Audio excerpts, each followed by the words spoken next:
নমস্কার বন্ধুরা। গল্প পড়ার সময় আমরা বিভূতিভূষণের গল্প পড়ছি। বিভূতিভূষণ বন্দ্যোপাধ্যায়ের বেশ কিছু গল্প। সব গল্পগুলি পড়তে পারছি না বিভিন্ন কারণে, আকার, আয়তন এবং কন্টেন্টগত কারণে অনেকগুলি গল্প এখানে পড়ে ভিডিও করতে পারছি না। তারই মধ্যে যেগুলো আমার বিদ্যা বুদ্ধিতে কুলাবে সেইগুলো পড়ার চেষ্টা করছি। আজকের গল্পটির নাম প্রত্যাবর্তন। কাকিমা তাহাকে গবাক্ষ বলিয়া ডাকিতেন। গোবিন্দ নামটি উচ্চারণ করিতে তাহার নাকি কষ্ট হইত, তাই তিনি শব্দটিকে সরল করিয়া লইয়াছিলেন। তিনি প্রায়ই বলিতেন, কি বিদঘুটে নাম বাপু, বেছে বেছে নাম রেখেছেন গোবিন্দ। উচ্চারণ করতে মুখ ব্যথা হয়ে যায়। ভেবেছেন ওই নামে ডেকে বুঝি ভবনদী পার হয়ে যাবেন। মরে যাই আশা দেখে। আর মাস্টারেরা মাস্টারমশাইরা তাহার নাম দিয়াছিলেন গোবরা, কেননা বুদ্ধি বলিয়াই নাকি কোনো পদার্থ হতভাগার মাথায় ছিল না। তার সারা মাথাটি নাকি গোবরে ভরিয়াছিল। মাস্টারদের শিক্ষাগুণে আর সকলেই তাহাকে গোবরা বলিয়াই ডাকিত। সেদিন বিকালে স্কুল হইতে ফিরিয়াই তাহার কাকার ছোট ছেলে চিৎকার করিয়া উঠিল, মা, গোবরা আজ ভয়ানক মার খেয়েছে। বয়সে সে গোবিন্দর চেয়ে 3 বছরের ছোট হওয়া সত্ত্বেও তাহাকে বড় বলিয়া স্বীকার করিয়া লইতে সে দ্বিধা করিত। কাকিমা হাসিয়া বলিলেন, তাতে আর আশ্চর্য কি, 200 বার বলেছিলাম হতভাগাটাকে স্কুলে ভর্তি করে কাজ নেই। তবু যদি এ অভাগীর কথা কেউ শুনবে, মাগি মরুক চেঁচিয়ে, ওনা বয়ে গেছে। কথায় আছে না, কানে দিয়েছি তুলো আর পেটে বেঁধেছি কুলো। পিঠে কুলো বেঁধেই ঘুরে বেড়ানো নি। ওনার হয়েছে সেই দশা। কেন মার খেয়েছে রে সেন্টু? সেন্টু সগৌরবে কহিল, পড়া পারেনি মা, কোনো দিনও পড়া পারে না। সেন্টু ও গোবিন্দ এক ক্লাসে পড়ে। কাকিমা গম্ভীর কণ্ঠে ডাকিলেন, গবাক্ষ, এদিকে আয়। বলির পশুর ন্যায় কাঁপিতে কাঁপিতে গবাক্ষ কাকিমার সামনে আসিয়া দাঁড়াইল। কাকিমা তীক্ষ্ণ দৃষ্টিতে তাহার আপাদমস্তক নিরীক্ষণ করিয়া করিলেন, পড়া পারিস নে কেন রে গবাক্ষ? টাকাগুলো কি খোলামকুচি পেয়েছিস? স্কুলের মাইনে, বাড়ির মাস্টারের মাইনে, আমাদের কি তালুক মুলুক আছে বাছা? হ্যাঁ, যদি বুঝতুম কিছু হচ্ছে তাহলে না এক কথা, তা নয় শুধু ভূতের বাপের শ্রাদ্ধ। সেন্টু কহিল, পিঠে দাগের, বেতের দাগে বসে গেছে মা, জামা তুলে দেখো। কাকিমা জামা তুলিয়া দেখিলেন। তারপর ধীরে ধীরে রায় প্রকাশ করিলেন, আচ্ছা, উনি আসুন আগে বাড়ি। মোকদ্দমা যেন দায়রায় সোপর্দ হইল। গোবিন্দ পড়া পারে না সত্য, কিন্তু তাহার পশ্চাতে একটি অতি সত্য নিহিত ছিল। বাড়িতে সে পরিবার সময় পায় না। সারাদিন কাকিমার ফাইফরমাস খাটিতে খাটিতে তাহার নিঃশ্বাস ফেলিবার সময় থাকিত না। না বলিবার জো নাই, তা হইলে হয়তো বাড়ি হইতে দূর করিয়া দিবেন তৎক্ষণাৎ। প্রায় তো তিনি বলেন, বিধি হয়ে যা, বিধি হয়ে যা, আর জ্বালাতন করিস নি আমাদের, মা গিয়ে একটা ফ্যাচাং দিয়েছে দেখো না। সেদিন সকালবেলা সবে পড়িয়ে বসিয়াছে, এমন সময় কাকিমা আসিয়া তাহাকে একটি আনি দিয়া বলিল, ওরে গবাক্ষ, চট করে 2 পয়সা চিনি নিয়ে আয় তো, দয়া করে 2 পয়সা ফিরিয়ে আনতে ভুলিস না যেন, তোর আবার যা ভুলো মন। গবাক্ষ তখন বাংলাদেশের কয়টি বিভাগ আছে মুখস্থ করিতে ব্যস্ত। পড়া না করিলে সতীশবাবু তাহাকে মারিয়া রসাতল করিবেন। আশ্চর্য, এই সতীশবাবু গাঁটটা মারিতে তিনি অত্যন্ত পটু। প্রথম দিন হইতে গবাক্ষকে চিনিয়া রাখিয়াছেন। প্রথমেই তিনি চোখ বুঝিয়াই ডাকে ওঠেন, গোবরো, এদিকে আয়। ওই ডাক শুনিয়াই গোবিন্দ রক্ত শুকাইয়া যায়। তারপর তিনি হয়তো প্রশ্ন করিলেন, বল, বাংলাদেশের রাজধানী কি, আর সেখানে কি কি দেখবার জিনিস আছে? এই ভূগোল পড়াটা তার কোনোদিনই হয় না। সতীশবাবু বলেন, তুই কি প্রতিজ্ঞা করেছিস পড়বি না? ছেড়ে দে না বাপু, ছেড়ে দে। ভূগোল পড়িবার কথা সকালে, আর প্রতিদিন সকালে তাহার কোনো না কোনো ব্যাঘাত ঘটিতেই হইবে। সেদিন সে ভূগোল পড়িবার দুর্জয় পণ করিয়া বসিয়াছিল। কাকিমার আনিটা মাটিতে রাখিয়া সে পড়িতে লাগিল রাজশাহী, চট্টগ্রাম। এমন সময় নিচ হইতে কাকিমা গর্জন করিয়া উঠিলেন, ওরে ও বিদ্যাসাগর, আর জজ ম্যাজিস্ট্রেট হোস নে, এদিকে চায়ের জল ঠান্ডা হয়ে গেল যে রে। অগত্যা তাহাকে বই খাতা গুটাইয়া উঠিতে হইল। চিনি আনিয়াই কিন্তু সে নিষ্কৃতি পাইল না। চিনির পর তাহাকে বাজার যাইতে হইল।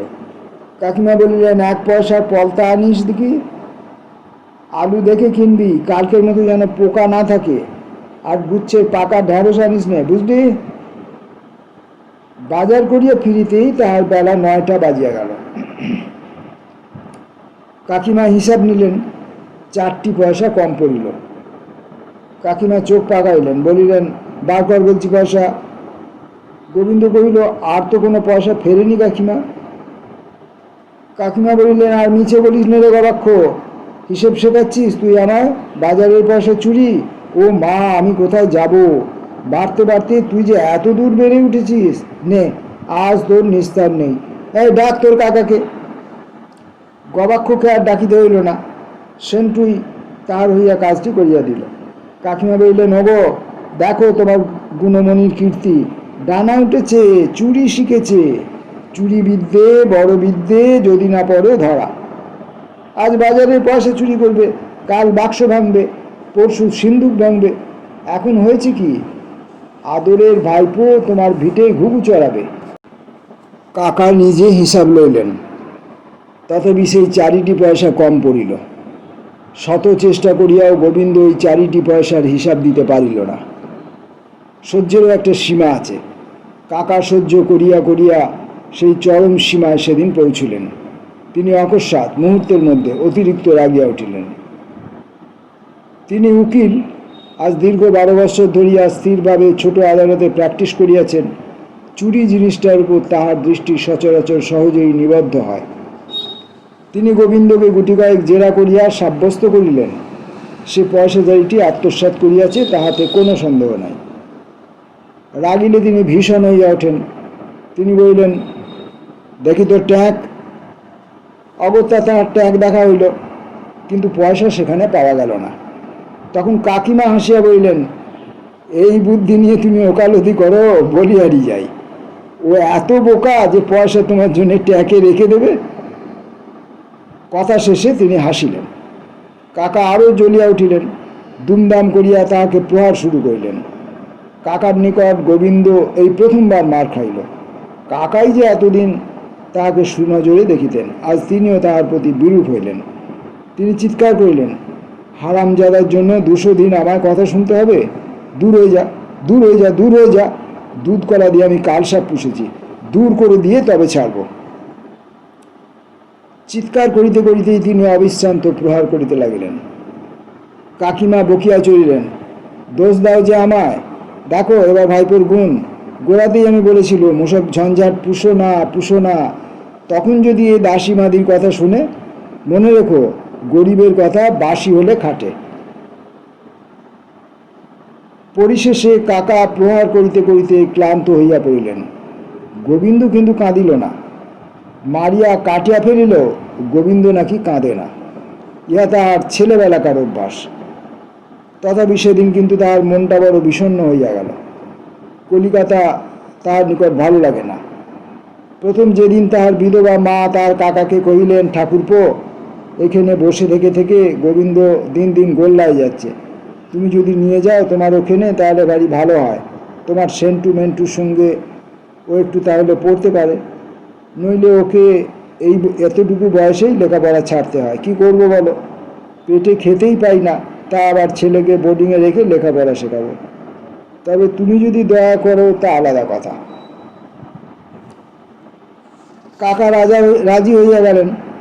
গোবিন্দ যেন সেদিন হাতে স্বর্গ পাইল। কলিকাতা তার শিশুকালের স্বপ্ন। এই তীর্থস্থান দেখিবার জন্য শিশুকাল হইতে তাহার মনে অদম্য পিপাসা জাগিয়াছে। সেই স্বপ্ন তাহার সফল হইবে। বেশ মনে আছে, সেদিন সে যেন হাওয়ায় হাওয়ায় ভাসিয়া বেড়াইয়াছিল। সারাদিন গ্রামময় ঘুরিয়া ঘুরিয়া তারপর সৌভাগ্যের কথা ঘোষণা করিয়া মরিয়াছিল। নিঃশব্দে মধ্যাহ্নে ছিপ হাতে সোনাদিঘির পাড়ে বসিয়া মাছ ধরিতে ধরিতে তাহার সেই কলিকাতার কথা মনে পড়িল। সেই বুড়ো ফণিমনসার গাছটি তাহার নিকট তখন অতি সুন্দর বলিয়া বোধ হইল। তাহাকে যেন নতুন করিয়া রঙিন কাচের মধ্যে দিয়া দেখিতে লাগিল।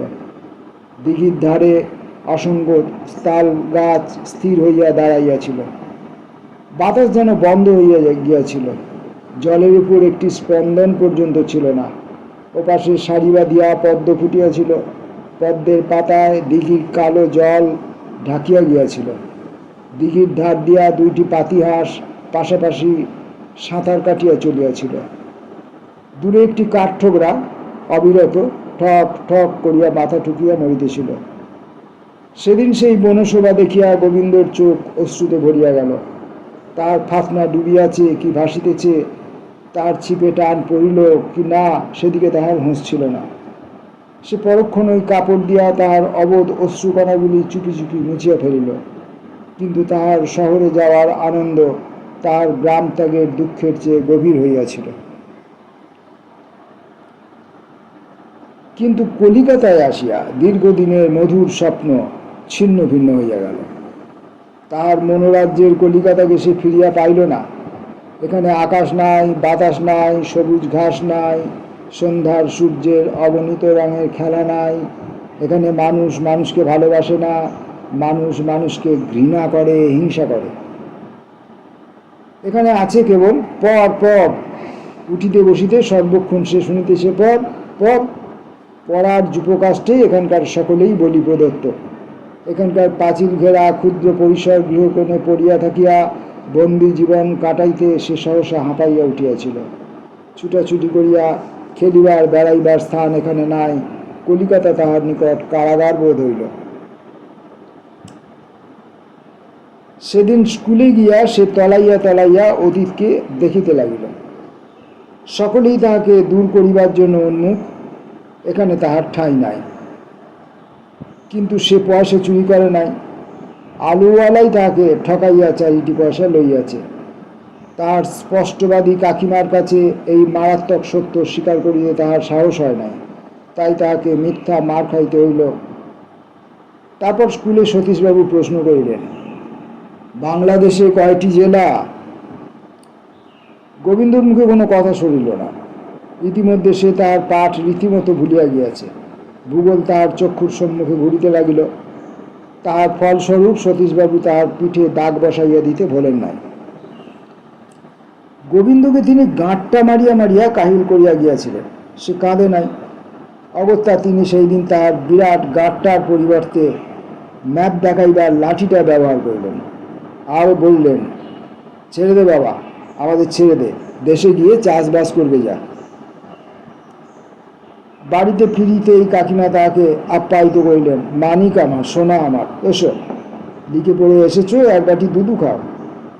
সেই প্রথম গোবিন্দ প্রতিবাদ করিয়া বলিল, না, আমি খাবো না। কাকিমাও বললেন, ও বাবা, কুলোপানা চক্কর, না খাবি তো আমার বাড়ি বয়ে গেছে, আমার 7 বার গরজ। কাকিমা সাধিলেন না, গোবিন্দও খাইতে চাইল না। সে চুপি চুপি চিলেকুঠিতে উঠিয়া গেল। চারিদিক নিস্তব্ধ। সন্ধ্যা তখন ঘনীভূত হইয়াছিল। মাথার উপর নক্ষত্র খচিত নীল আকাশ বিস্তৃত হইয়া পড়িয়া রহিল। আকাশের এক কোণে এক ফালি চাঁদ উঠিয়াছিল। তার পশ্চাতে একটি বৃহদাকার নক্ষত্র ধকধক করিয়া জ্বলিতেছিল। দক্ষিণের উদাস বাতাস ধীরে ধীরে বহিয়া যাইতেছিল। গোবিন্দর অনেক কথাই মনে পড়িল। ছেলেবেলা হইতে আরম্ভ করিয়া অনেক কাহিনী তাহার স্মৃতিসমুদ্র মন্থন করিয়া উঠিতে লাগিল। সুখ দুঃখ মিশ্রিত কত ক্ষণস্থায়ী দিনের মনোরম ইতিহাস। দূরান্তর হইতে সেই গ্রামের আহ্বান পৌঁছিতে লাগিল। সেই পাকা ধানের সোনার ক্ষেতের নিস্তব্ধ সোনাদিঘি, আশেপাশে তালের বন, সবুজ বাঁশের ঝাড়, হলদে পাতায় ভরা বনপথ, মর্মর শব্দ, হাস্যোজ্জ্বল শিমুল গাছ, চিকন পত্রশোভিত তেঁতুল গাছ, সব কিছু মিলিয়া তাহার নিকট অপূর্ব শোভা ধারণ করিল।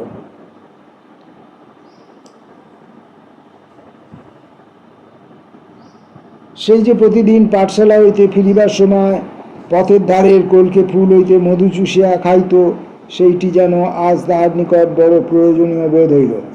তাহার সোনার দেশ, সোনার মাটি, ইচ্ছামতির ধীর কলধ্বনি, দু একখানি জেলে ডিঙে, সন্ধ্যায় কম্পমান জলের উপর সহস্র সূর্যমূর্তি, নিঃশব্দ প্রকৃতি তাহার নিকট বড় মধুর বোধ হইল। তাহার মার কথা মনে পড়িল, সেই স্নেহময়ী জননী। দুঃখিনী কত আশা করিয়াই না তাহাকে শহরে পাঠাইয়াছিলেন। যদি তিনি ঘুণাক্ষরেও জানিতেন শহর কি বিষাক্ত, কি বিশ্রী, কি বিস্বাদ। মার কথা মনে পড়িতেই গোবিন্দ কাঁদিয়া ফেলিল। অশ্রু আর সে রোধ করিতে পারিল না। আজ তাহার জন্মদিন, ভাদ্র মাসে এক শুক্রবারে তার জন্ম।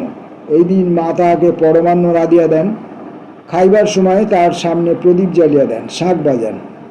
আজ তাহার জীবনের একটি বিশেষ দিন, ভাদ্র মাসের এই শেষ শুক্রবার।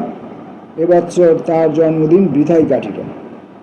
কতদিন সে তার মার সংবাদ পায় নাই। তিনি কেমন আছেন তা জানিবার জন্য তার মন সহসা ব্যাকুল হইয়া উঠিল। সন্ধ্যায় পড়িবার সময় তাহার অতিবাহিত হইয়া গিয়াছে। না, আজ সে পড়িতে যাইবে না। সেই তো ছোট ঘরখানিতে বসিয়া চিৎকার করিয়া উঠিতে হইবে। এতটুকু থামিবার অবকাশ নাই, তা হইলে মাস্টারের শাসনদণ্ড, সেই বিশ্রী ট্রান্সলেশন, সেই উৎকট গ্রামারের কসরত, এসব কিছু তাহার ভালো লাগে না। না, সে লেখাপড়া শিখিতে চায় না। এইরূপ কত কি আকাশ পাতাল ভাবিতে ভাবিতে কখন সে নিজের অজ্ঞাতসারে ঘুমাইয়া পড়িল। কতক্ষণ ঘুমাইয়াছিল তার হুঁশ নাই। সে স্বপ্ন দেখিল, সে যেন দেশে ফিরিয়া গিয়াছে। তাহার মা যেন বকিতেছেন, কেন এলি, ব্যস্ত ছিলি। তিনি জানেন না তার ছেলে কি সুখে আছে। জানিলে তিনি নিশ্চয় গোবিন্দকে এই মরুভূমিতে পাঠাইয়া চুপ করিয়া থাকিতে পারিতেন না। তার যখন ঘুম ভাঙিল তখন কত রাত্রি তাহা বুঝিতে পারিল না। কেবল এইটুকু বুঝিল, রাত্রি গভীর হইয়াছে। সকলেই যে যার গৃহে নিঃশব্দে ঘুমাইয়া পড়িয়াছে। তাহাকে কেহই পড়িতে বা খাইতে ডাকে নাই, না কাকা না কাকি। এমন সময়ে নিকটে গির্জার ঘড়িতে সুদ করিয়া 5টা বাজিয়া গেল। গোবিন্দ তাহার চক্ষু মুছিল। ও, রাত্রি তো প্রায় ভোর হলো। এই 5টার পর 6টায় তাহাদের দেশের একটি ট্রেন আছে। বাড়ির কথা মনে পড়িতেই সে সহসা উঠিয়া বসিল। না, এখানে আর সে থাকিবে না। সে এই 6টার গাড়িতেই দেশে ফিরিয়া যাইবে। চুপি চুপি তাহার ছোট্ট ক্যাশ বাক্সটি লইয়া বাহির হইয়া পড়িল। আসিবার সময়ে এই বাক্সটি তাহাকে তাহার মা দিয়াছিলেন। সে যখন বাড়ি পৌঁছল তখন বেলা 10টা বাজিয়া গিয়াছে। চারিদিকে খড় রৌদ্র পড়িয়াছিল। ভোরবেলা হয়তো এক পশলা বৃষ্টি হইয়াছিল। একটি রাখাল বালক বটের ঝুড়ি ধরিয়া নিবিড় আরামে দোল খাইতেছিল। পাশ দিয়া একটি গরুর গাড়ি চাকার শব্দ করিতে করিতে চলিয়া গেল। 2টি শালিক পাখি ডাকাডাকি করিয়া মাঠের উপর লুকোচুরি খেলিতে লাগিল। বাড়ি পৌঁছিয়া দেখিল তার মা উনানে আগুন দিতেছেন। ফুঁ দিয়া তাহার চক্ষু জ্বালা করিতে লাগিল। অজস্র ধারে অশ্রু ঝরিতে লাগিল। তিনি অকস্মাৎ গোবিন্দকে দেখিয়া অবাক হইয়া গেলেন। জিজ্ঞাসা করিলেন, কিরে, চলে এলি যে বড়? গোবিন্দ মার বুকের মধ্যে মাথা গুঁজিল। তারপর বলিল, তোমায় ছেড়ে আমি আর কখনো সেখানে যাব না। মা তাহার মাথায় হাত বুলাইতে বুলাইতে বলিলেন, তাই হবে বাবা, আমি আর তোমায় কাছছাড়া করছি না। এ কি চেহারা হয়েছে তোর? গোবিন্দ একটি তৃপ্তির নিঃশ্বাস ত্যাগ করিল। তার মুখ দিয়া আর কোনো কথা সরিল না।